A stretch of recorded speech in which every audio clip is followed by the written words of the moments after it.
Longlegs is written and directed by Perkins. This is actually his fourth film, but this film is going to put him on the map in a big way. So in pursuit of a serial killer, an FBI agent uncovers a series of occult clues that she must solve to end his terrifying killing spree. I haven't been this excited to see a new movie in a while. When I was sitting in this theater with my friend, which was packed at a 10:30 showing in the middle of the night, there absolutely was this warm feeling of anticipation in the theater. It felt like everybody was buzzing about it, and as soon as the production logo started, the entire theater fell silent, which was a wonderful thing to hear. But as of late, every time I get very excited about a movie coming out, I almost always get disappointed. It's this horrible thing that keeps happening.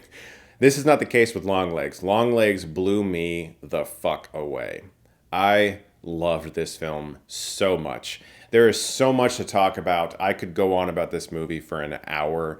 There's going to be a million explained videos and analysis about the movie, and I just want to talk about the fact that I just sat in a filled theater in the middle of the night for an original horror movie, and that alone is fantastic. The choice to not include Nicolas Cage in any of the marketing was not only gutsy, but extremely exciting. I felt like, is this Andrew Garfield and Tobey Maguire in Spider-Man No Way Home? Like, are they going to be in this thing? What do they look like? What are they going to do? That level of anticipation is very difficult to achieve, but because of my intense fandom for Nicolas Cage, I felt so pumped to see what he was going to do in the film, and I had no idea about anything, and I won't get into a single spoiler. I will allow you to know exactly what I knew going in, which was that he's in the film, and that's it. He is magnificent here. What I loved so much about his work and how Oz Perkins captured that work, it kind of relates to this quote that Jordan Peele has said, that the only difference between comedy and horror is the music. Because you could look at what Nicolas Cage is doing in this movie, and somebody from like 2011 on YouTube could make a mashup of his scenes in this film and try to make them seem funny. But they're not. I was deeply unsettled by Cage in this film,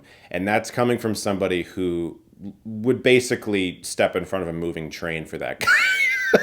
I may or may not love Nicolas Cage too much, but his work in this film is absolutely disturbing. He's also in the movie for just the right amount of time. There's going to be a lot of comparisons to Silence of the Lambs, Seven, Zodiac, and other serial killer movies, but when I was watching the film, I thought instantly of Cure, which, as I've said in the past, is an excellent film. If you've never seen it, it's fantastic. You got to see that film at some point, but the sort of surreal, dreamlike imagery of that movie, along with the hypnotic qualities of it, were all over Longlegs. Maika Monroe is also very, very good as Lee Harker, this FBI agent. There are things about her character I just won't get into so you can experience them for yourselves, but there's definitely something going on with her relating to these cases, relating to the killer, and how she's able to understand things and get deeper into the case that other agents weren't able to.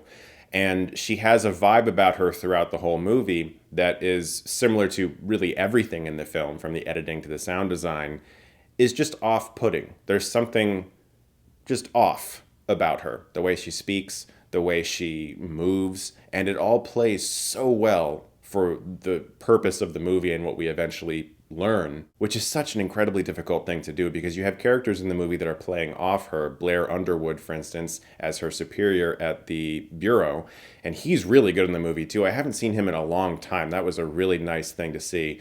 But when it comes to the way she talks, she clearly is speaking in like different inflections than everyone else, and there are things that she's doing, the way she moves, the way she sort of hears things or notices things that feels different from everyone else. But the fact that you have these sort of touchstones in Blair Underwood's character where you can be like, okay, so that's like a normal person. He's normal. Okay, so like what's going on with her? It all just builds to this wonderful feeling of dread that permeated me throughout the entire movie. Her mother is played by Alicia Witt, who I didn't even realize was her until I looked her up at the end of the movie, and I was like, oh, my urban legend fandom has been validated, thank you. There's not quite as many wide-angle lenses as Yorgos Lanthimos love to use in Poor Things. When it comes to Longlegs, there's a whole bunch of wide-angle shots. He likes to center people right in the middle of the frame, Oz Perkins, make a lot of space feel like there's emptiness there. You're constantly looking behind characters, wondering if something's going to sneak up on them. There's a scene where Maika Monroe is opening a letter, and for most of the scene, you can also see her kitchen door frame in the background, and you're just like, fuck that door frame, man. But he does a lot of interesting things here with the camera and the edit. The score is also very minimal. Of course, it's there, but it doesn't feel like it's all over the movie. There's a lot of scenes of silence that can get very uncomfortable, and I could feel it in my theater. It genuinely felt like people were uncomfortable in the best way. The easiest way that I can describe how I felt about Longlegs and why I want to instantly see it again and might even do it later is there were certain VHS that I would see at Blockbuster or Hollywood Video when I was a kid, and I knew I could never see those. I didn't even want to touch it. Like, it felt wrong to touch that VHS, because maybe whatever demon shit was going on with that movie would, transfer over to me. This movie would have been one of those VHS sitting there at Blockbuster, and I would have been scared to look at it. I also want to let you know that in case you've missed it for some reason, my film Shelby Oaks is going to be at the Fantasia Film Festival later this month, July 20th, Saturday at 9:45 p.m. Tickets are on sale now. There is a link in the description below for those tickets from the Fantasia website. I'm going to be there. It's going to be so much fun. I am so ready to show you guys this movie. It's been a long time. Been working on it for almost 5 years officially, and 3 years before that, story development. So long time coming. Cannot wait to be there. I hope you guys check it out. I hope you're there. Check out that website. Tickets are on sale now. Thank you so much to Fantasia, as always, for showing my movie and premiering it there. I hope to see you there, guys. Thank you so much, as always, for watching. And if you like this, you can click right here and get Stuckmanized.